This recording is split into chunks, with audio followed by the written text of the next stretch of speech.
The Alfasud is one of my favourite cars of all time, and yet I've never driven one until today.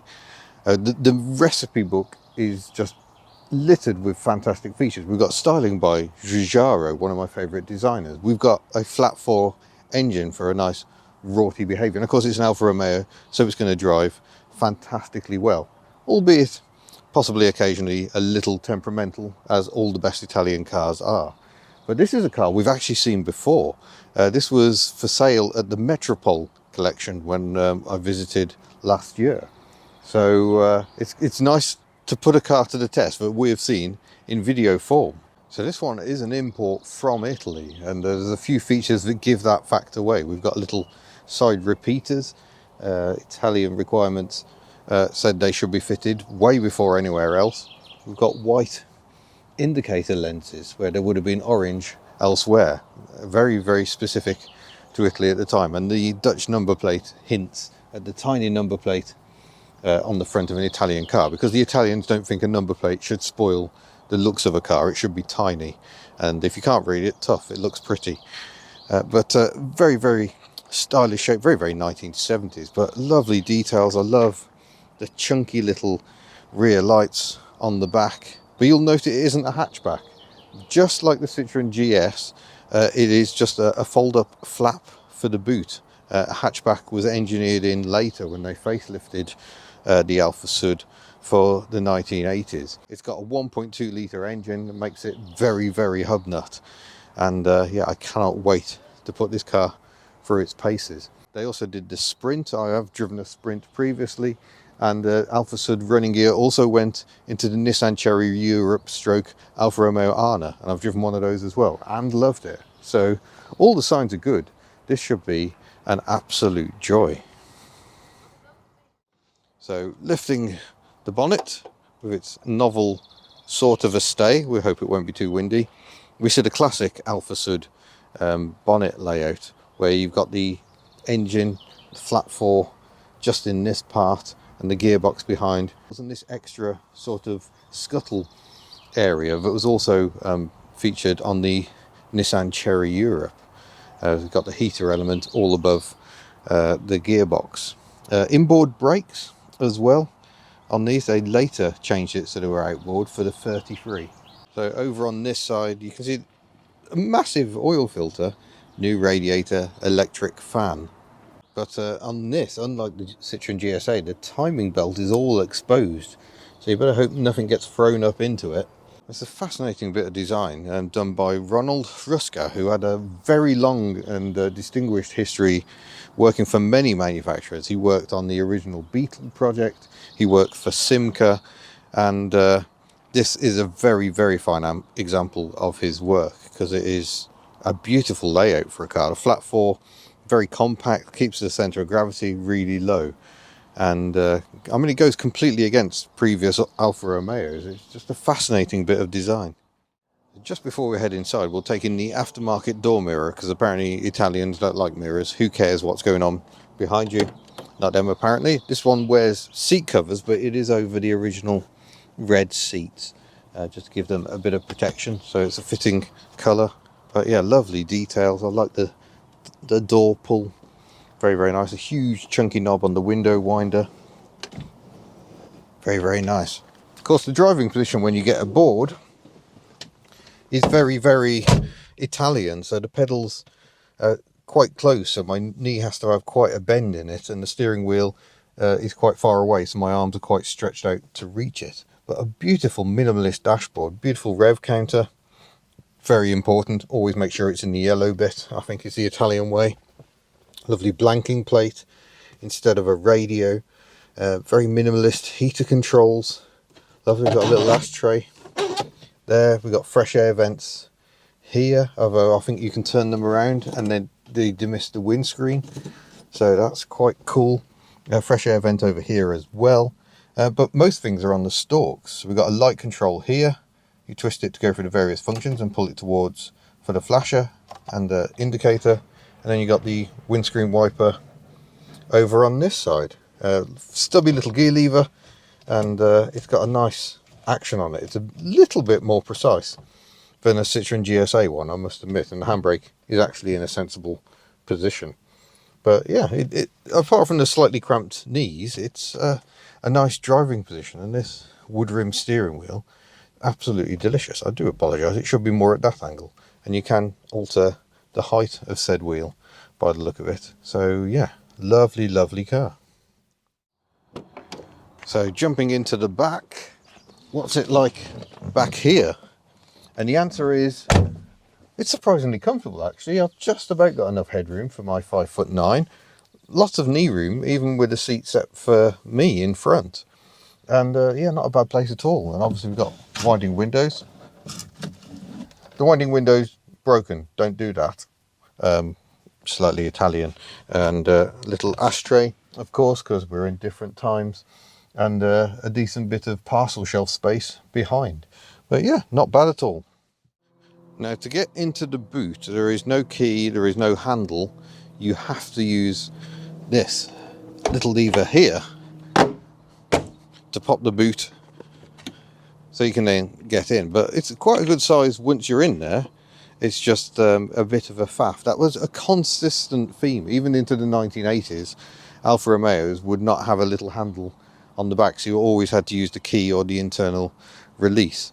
I've got the wheel brace hiding in here as well. You can see the strut tops in the back, or the damper mounts, and it looks like you can take the back seat out for a bit more space.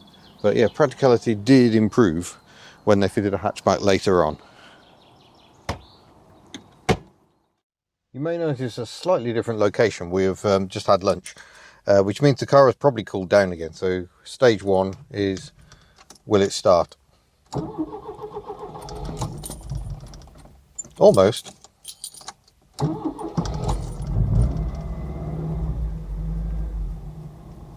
There we go.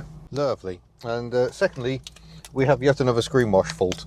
So bear with me and we'll give it a wiper test. Well, I already note the wiper blades look a little on the small side for one of these, because I'm boring and that's the sort of thing I notice. Oh, that's the heater. I forgot that. The wiper stalk also does the heater. Is it twist for wipers? Yes. Should have remembered that from the Sprint Veloce I drove. That's the heater again. We got a little triangle of doom here. I think larger wiper blades would sort that out a treat though. And we'll go for a drive. Need to get some heat back into the engine before we go nuts, but because it's an Italian car and you have to rev it.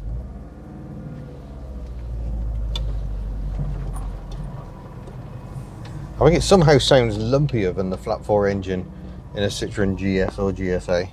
Or maybe it's just too long since my GSA actually worked. Yeah, lovely direct steering, a lovely indicator noise, and a very pretty indicator light on the dashboard as well. But we have no actual no actual coolant gauge. There's just an aqua light. Presumably if that comes on, it's bad news.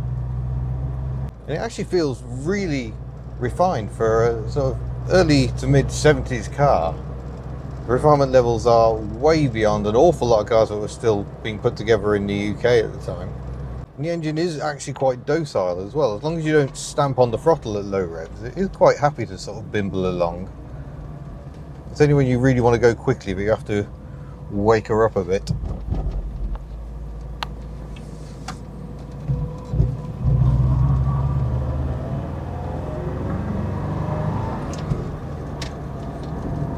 Yeah, that classic sort of flat 4 thrum, so akin to Volkswagen Beetles, Subaru Imprezas and the Citroen GSA. I mean, obviously performance is not the quickest in this car.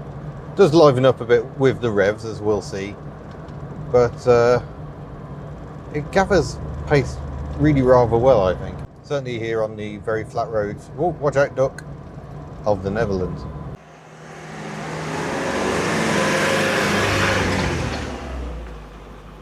Also, the ride is really good as well. It feels very composed and very well damped, which is perhaps not something I expected. So it's a really pleasant car to cover distance in. It gets quite revvy quite quickly. We're at 70 kilometers an hour and already at 3,000 RPM. So common of cars of this era, but they were screaming a bit by the time you get to highway speeds. Later on, like with the GSA indeed, you could get a 5-speed gearbox. open her up a bit. And it just keeps revving and revving.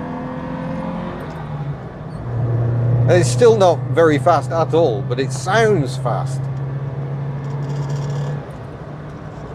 Such a lovely addictive noise. Obviously later on they did have more power and they could go an awful lot more quickly, but this is very much in the gently era. That's a very big tractor.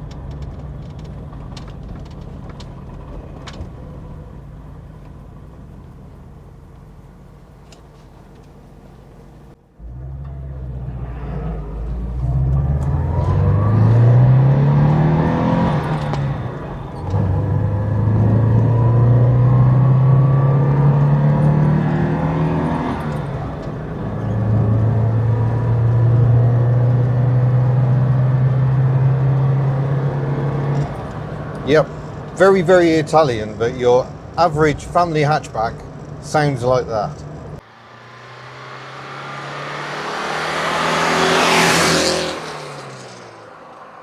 But you know, the controls are so light and lovely. The pedals are a little offset, perhaps probably even worse for right-hand drive, to be honest. Maybe left-hand drive is the way to go.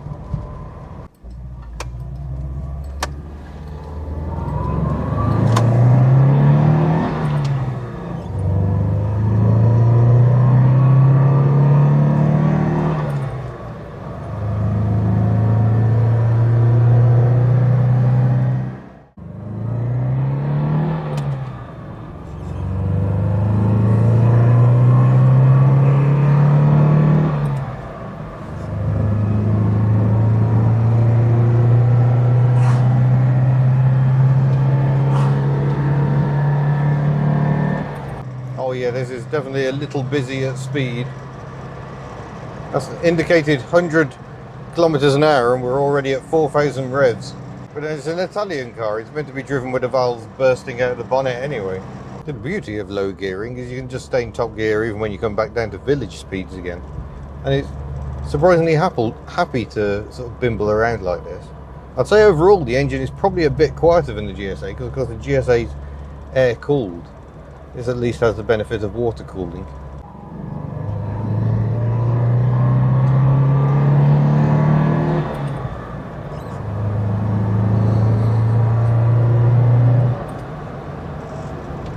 Yeah, this is family motoring with soul and a little bit of spice. Not very much spice in this mere 1.2. But certainly enough to make life interesting. It's hard to imagine a modern family car being as much fun to drive as this one, because you just don't feel as connected to the whole experience. So it hasn't quite got the raw chuckability of the Sprint Veloce I drove. That was a crazy car to drive. That was absolute lunacy because of the extra power, and that one had been lowered a bit and stiffened. It was huge fun to drive, but this still makes kind of every journey interesting, even on a road like this where the speed limit is fairly low. I apologise for the bottle of water. My screen wash is sliding around. So Italian, so Alfa Romeo, so magical. Well, there we go. What an absolute honey of a car. Just typical Alfa Romeo, typical Italian. Just needlessly sporty family car really, but one I think you could live with on a daily basis with no problem at all. Just so much raw fun. So thank you very much to Marcel for letting me drive the car. Thank you for watching. Don't forget you can head to the Hubnut store if you wish to buy some lovely merchandise and support what we do. But otherwise, I shall see you in a future video. Farewell.